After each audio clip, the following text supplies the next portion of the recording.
In the 1990s, Detroit found itself gripped by fear as a ruthless gang launched a wave of terrifying home invasions. These criminals didn't just break in. They stormed into people's houses, took whatever they wanted, and vanished into the night without a trace. As the number of attacks grew rapidly, the FBI and local police joined forces, determined to put an end to the chaos. The gang members? They were so committed to their crimes. They'd rather die than be caught and imprisoned. Back then, a particularly violent group was spreading terror across the city. Disguised as police officers, they forced their way into over 100 homes and apartments. What followed was not only robbery, but acts of sexual assault and brutal torture that shocked even veteran investigators.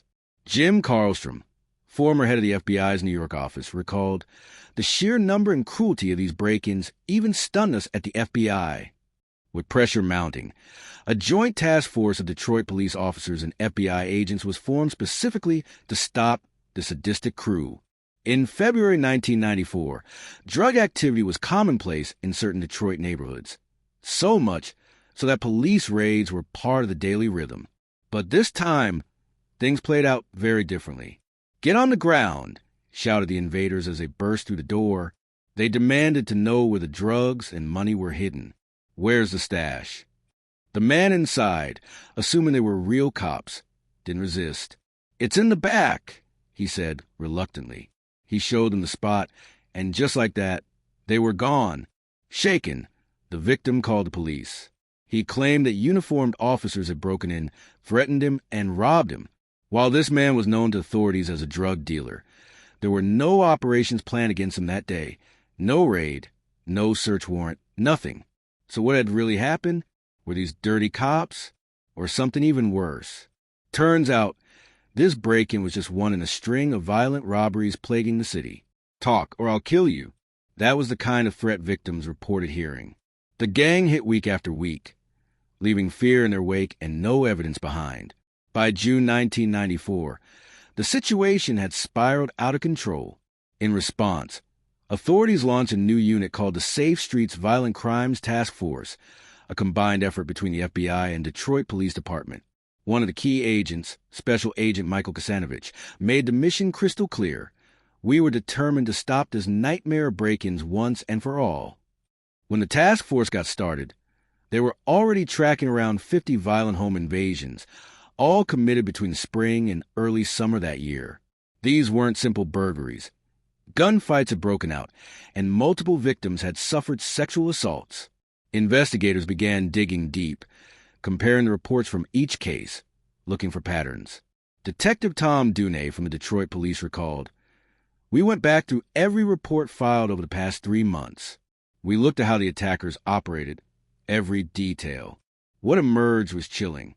The gang's tactics mimicked official police procedures. They'd act like officers executing a search warrant or conducting a raid, giving them immediate control over the scene. They wore masks and carried heavy firepower, semi-automatics, assault rifles, even submachine guns. The identical approach in each case made it clear this was the work of one organized group. Based on eyewitness descriptions and consistent methods, authorities narrowed it down to a gang of roughly 4 to 8 individuals. To dig deeper, they went back to the victims. Did anything stand out? They asked. Most of the people targeted had some connection to drugs, which didn't surprise Special Agent Kasanovich.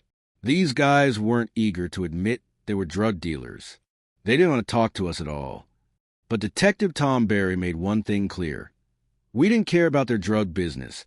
We cared about the fact they were victims of horrific crimes. That message worked. Nearly 90% of those questions started cooperating. One said, "Yeah, I deal drugs. I know it's illegal, but I'll tell you everything I know." One of them pointed a gun right at my head and said he was a cop. However, not every victim was tied to drugs. Some were just ordinary people, elderly residents, terrified in their own homes. One woman begged for her life, sobbing while looking down the barrel of a gun. "I don't have any drugs. I don't have any money," she pleaded. In some cases, the gang hit the wrong house, and when they realized their mistake, they became even more aggressive. Investigators began hearing truly disturbing stories. An 80-year-old woman was beaten with the butt of a shotgun But what shook everyone the most were the sexual assaults. In one horrifying incident, a mother and her teenage daughter were raped by two gang members at the same time. You could see it in their eyes. The fear, the pain, the anger. The daughter didn't say a word, but her eyes said everything. "Please help us," one officer said. That hit me hard. I'll never forget that look. The team made a promise. They would stop at nothing to bring these predators to justice. Agent Kasanovich called the victims daily, just to check in, to remind them they weren't alone, that someone was fighting for them. That fear never completely leaves, but they knew we were in their corner, he said. Because the gang was staging their attacks exactly like real cops, investigators had to consider the worst-case scenario. What if these weren't imposters, but actual police officers? They began checking into recently fired officers or those rumored to be involved in drugs. But the more they looked, the less that theory held up. "No way," one agent said. "Real cops don't go around shooting people, raping women, or torturing people." Even though they initially entertained the idea, they quickly ruled it out. These weren't rogue officers. These were cold-blooded criminals, using police gear as cover, which made things even more dangerous. If victims couldn't tell the difference between the real and the fake, what would happen the next time actual police knocked on the wrong door? The task force now had a clearer picture of how the gang operated, but they still didn't know who they were. Investigators started zeroing in on people with past convictions: armed robbers, drug dealers, known criminals. Informants were contacted and pressed for leads, but no one seemed to have any clue who was really behind these high-stakes crimes. Meanwhile, the attacks continued. People were being robbed in their own homes by men dressed like police. The task force responded to every single case, collecting first-hand details. But each time they hit a wall. No fingerprints. No solid trail. It was like chasing shadows. Then, on July 26, 1994, almost 2 months after the first known attack, everything changed. The Detroit police got a call about a shooting. A man had been seriously wounded, multiple gunshot wounds. But what really got their attention was what he was wearing: a bulletproof vest, a police jacket, and a ski mask. His appearance matched the description of the gang's disguises perfectly. Officers rushed to the scene and immediately called in the task force. "We might finally have something," one agent said. "I just prayed the guy wouldn't die. We needed him." At the hospital, FBI agents arrived to question the injured man. A fingerprint check confirmed his identity: Derek Garrison. Special Agent Martin recalled. He'd been shot in the arm, leg, and stomach. He told us he knew about the robberies, but didn't want to go into detail. Despite his reluctance, investigators sensed a crack forming. "We could feel it. He was close to flipping," said one agent. "We just needed to play it right." Back at Detroit Police Headquarters, they came up with a plan. One detective, Tom Barry, recognized Garrison's name. "I knew him. I'd even held him as a baby once," he said, still surprised. The personal connection gave the team an edge. Barry visited the hospital, hoping that history might help sway Garrison. And it worked. In exchange for immunity, Garrison agreed to talk. He admitted to being part of the gang and revealed he was shot during a robbery that went sideways. The gang had been spotted by residents and fled, but Garrison couldn't keep up. He was left behind, shot 5 times. "That's what set them apart from real cops," one agent said.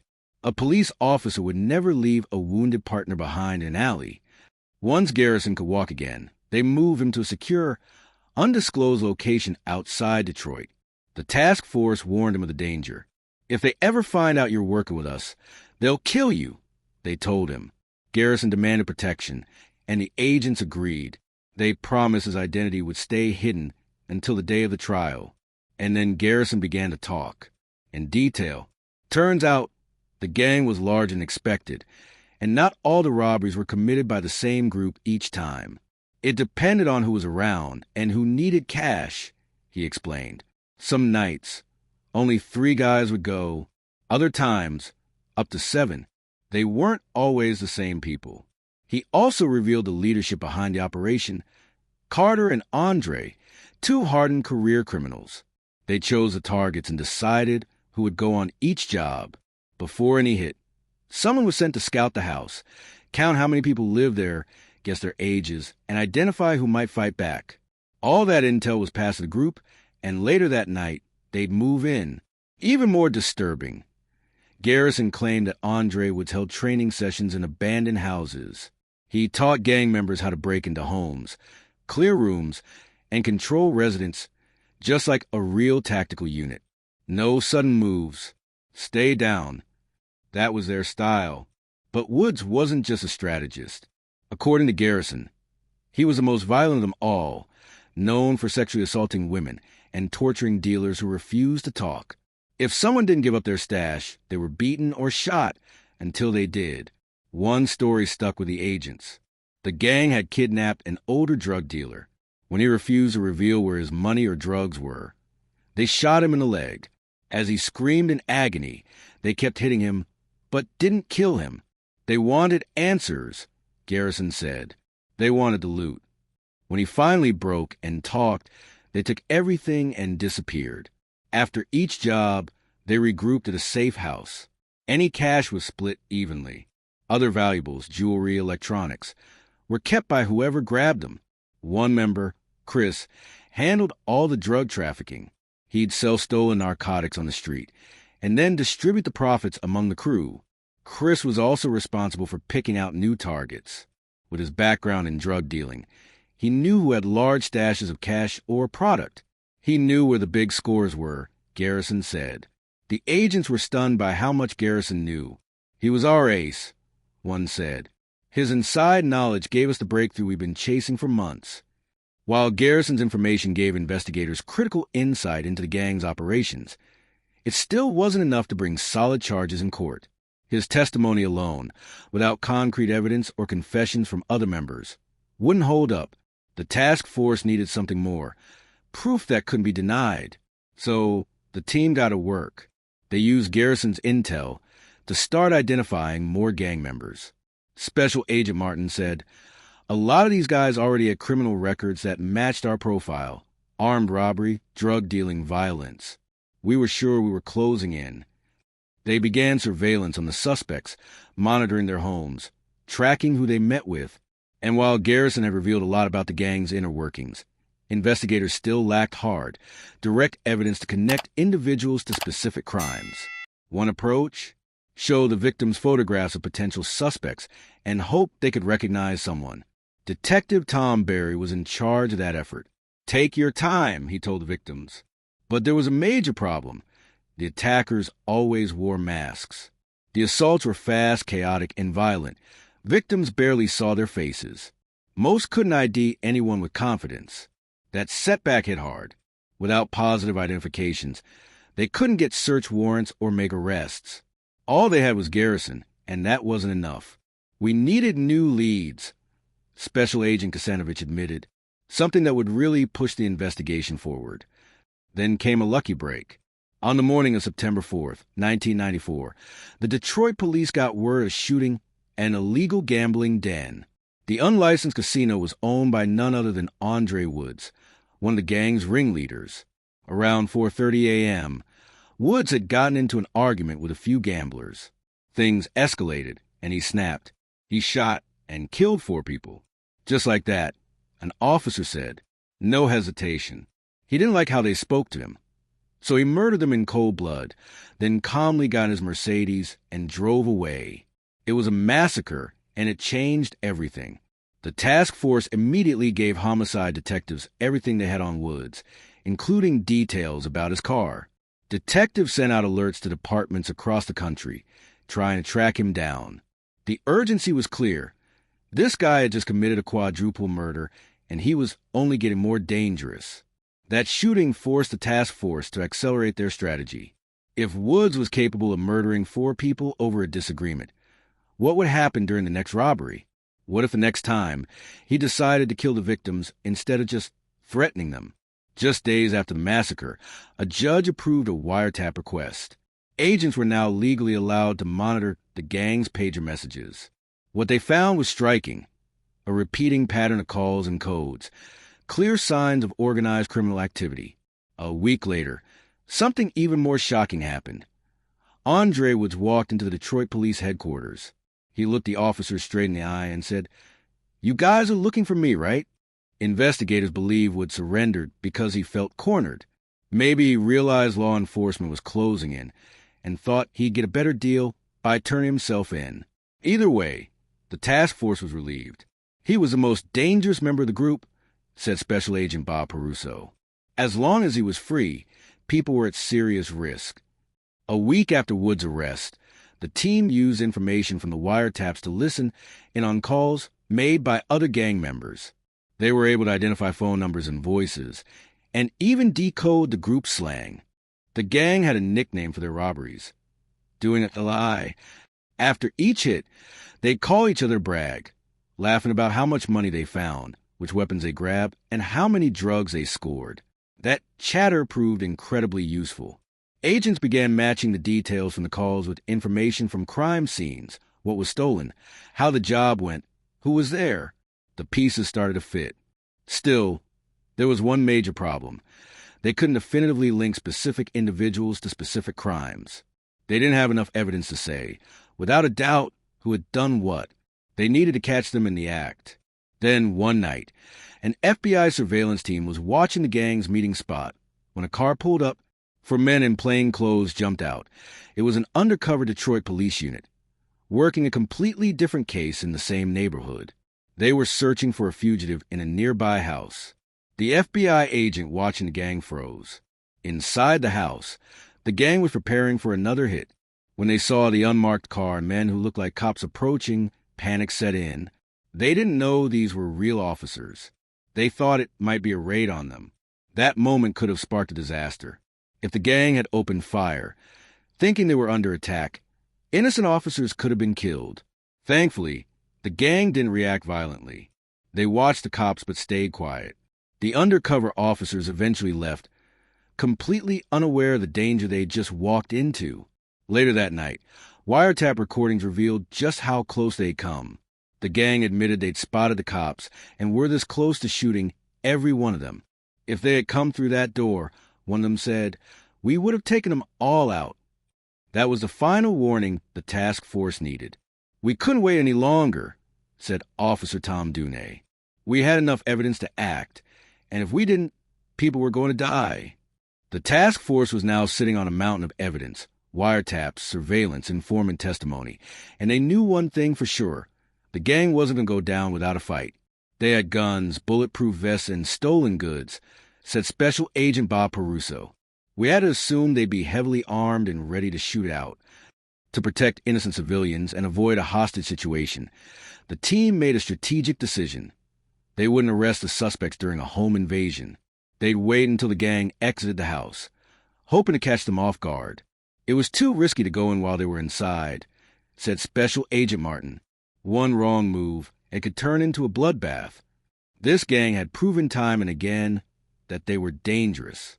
They'd robbed, assaulted, raped, and even killed. And through wiretaps, agents had learned that the suspects were willing to die rather than surrender to police. They said they'd go out in a blaze of gunfire, an agent recalled. "We had to be ready for anything." The tactical plan was elaborate. A SWAT team, fully suited in body armor, would hide inside a decoy ambulance.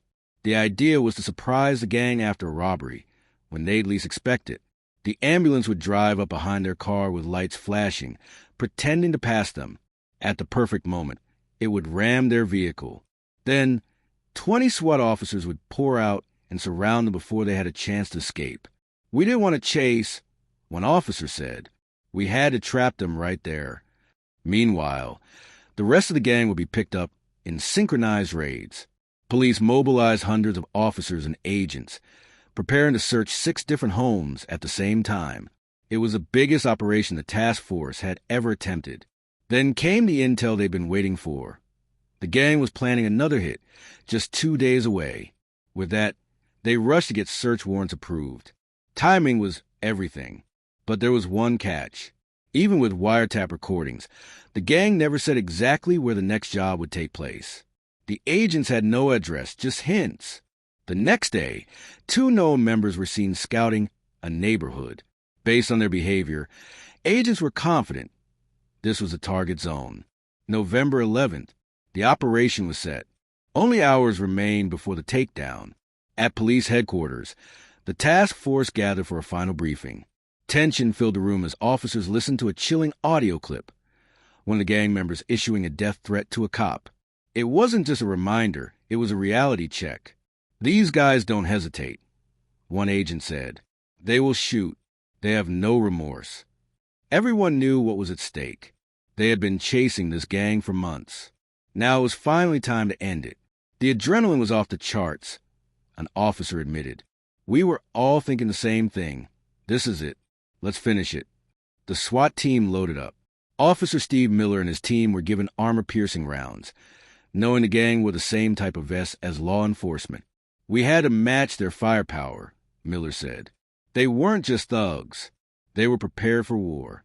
That night, agents watched as two gang vehicles cruised through the same neighborhood they'd scoped out the day before. Everyone held their breath, but nothing happened. No break-in. No movement. "What are they doing?" one agent whispered. The gang drove into a dark alley and turned off their lights. Then silence.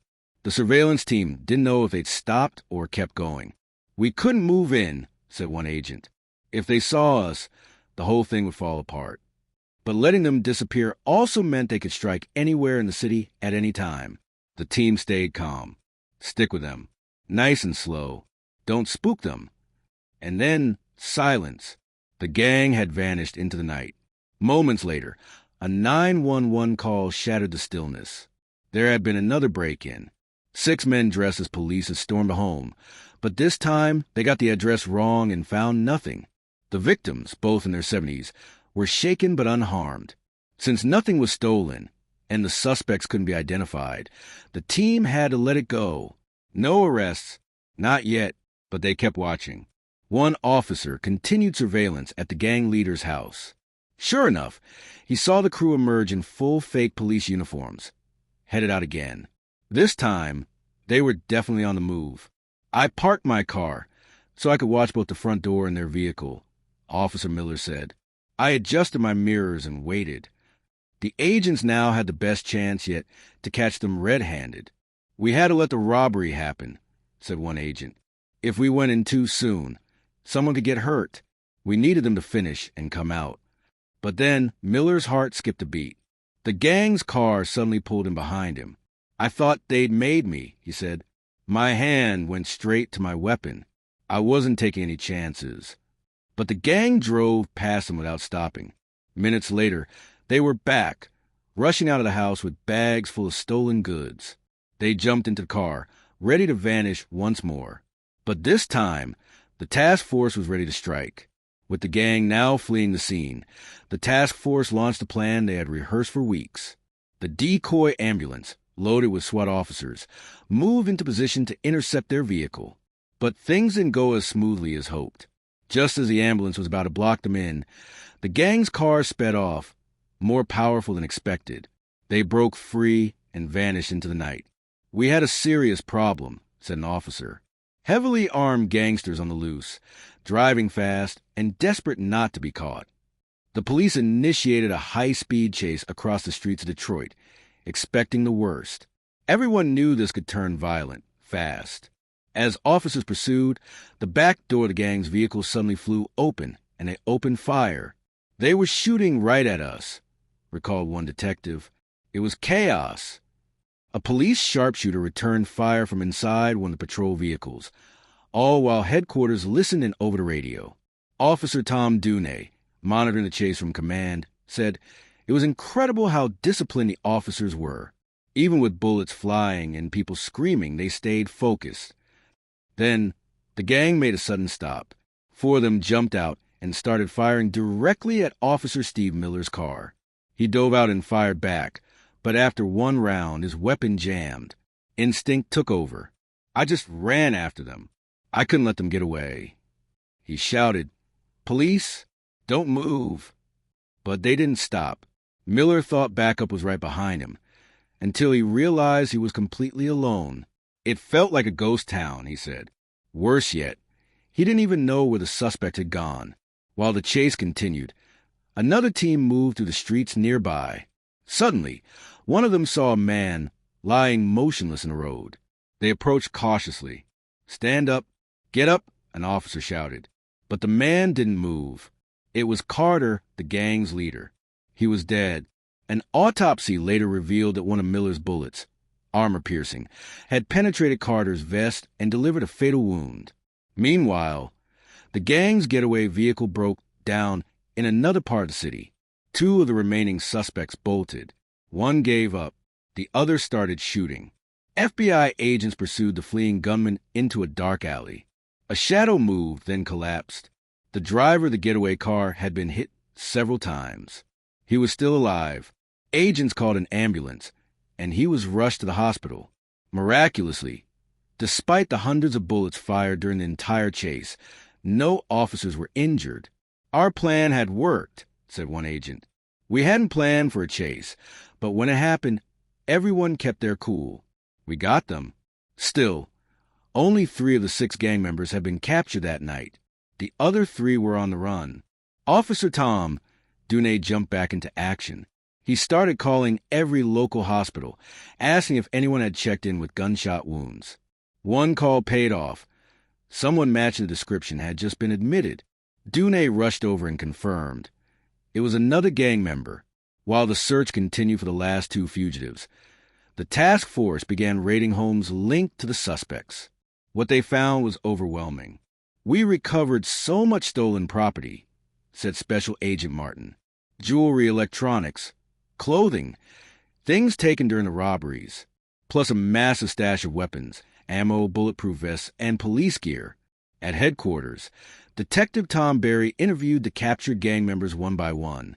He told them bluntly, "You're facing serious time, but if you cooperate, it could go easier on you." Surprisingly, about 95% of them opened up. They gave up names, details, and connections, helping authorities piece together the full structure of the gang and their network. Over the next few months, the task force arrested more members. When all was said and done, 29 people were charged with a wide range of crimes, from home invasion and robbery to sexual assault, torture, and murder. This operation marked a major milestone. It was the first large-scale collaboration between the FBI and Detroit Police Department. "We wanted justice," said one agent, "and we got it." Their success made Detroit safer and proved what's possible when law enforcement works together. "We shut them down," said Detective Barry. "And I think this case shows that when the right people come together, nothing is impossible."